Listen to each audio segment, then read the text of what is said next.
After the Parkland, Florida school shooting, young people in this country seem to get very energized and motivated. Last month, the nation's capital filled up with a march and rally aimed at getting lawmakers to make some changes that will make it more difficult for guns to make it into the hands of people who might carry out these horrific shootings. So I have today with me Odell Osbay, who is a middle school student, and I also have Patrick Wheeler, who's a college student. And so both of these young people are very involved in what's going on and have an opinion about it. So Patrick, I'll just start off with you. You saw the March for Our Lives rallies both in the nation's capital, and there were actually some on Delmarva as well. How do you feel about that? I think it's beautiful that young people are finally starting to grasp their voice and realize that with the power of social media and the power of influence, that they're really playing a part in laws being formed.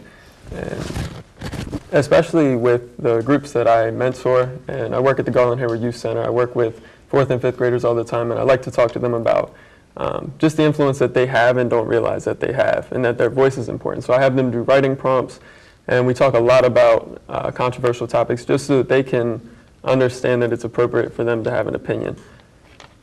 Now, Patrick, as a student, what would you like to see from lawmakers and school officials? I mean, we've seen these events, happen at high schools. We've seen some even at colleges along the way.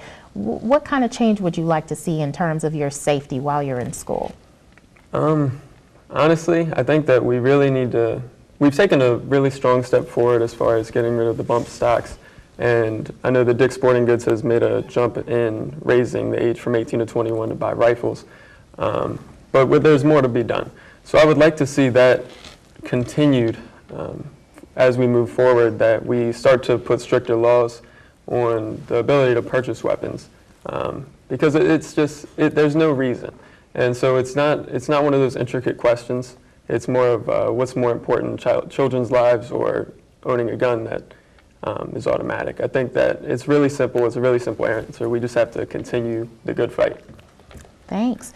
Now, Odell, I know that you were pretty involved with the March for Our Lives events. Tell me how you were involved and the change that you're looking to see.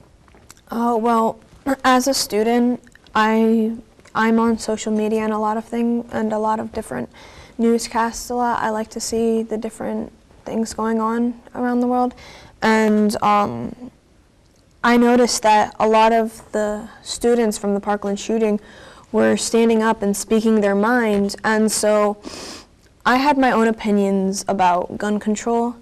And so I wanted to feel safer in school. So I decided to go into the Legislative Hall and tell them my personal opinion and what I would like to see differently. And what did you say to them? I told them that I don't want to have that fear of getting shot in the back of the head. I want to feel safer, and I want to feel that we're safer in schools because more people have tighter gun control, and that more mature people are owning guns, and that people understand that arming teachers isn't the answer and isn't going to keep us safe because accidents still happen. Okay, very well said.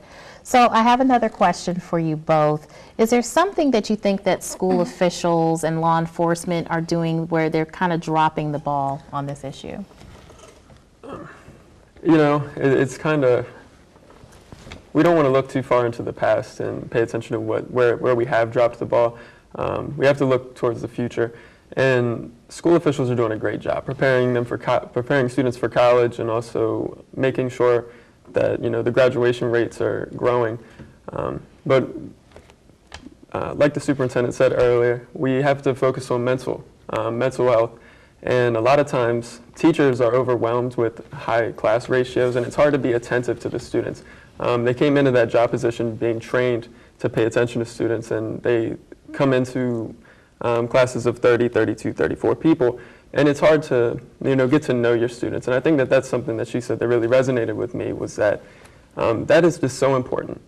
And when we're looking at bringing guns into schools, the amount of cost that that's going to take, we could pay a mental health professional to come in, and we can have that on the scene in the event that a child needs it. Because a lot of these kids may not be getting support at home, and school might be their safest place and the place that they get the most support for their mental health. So I feel like that's really important. Well, thank you, Patrick. Well, we have to take another short break, but we'll be right back.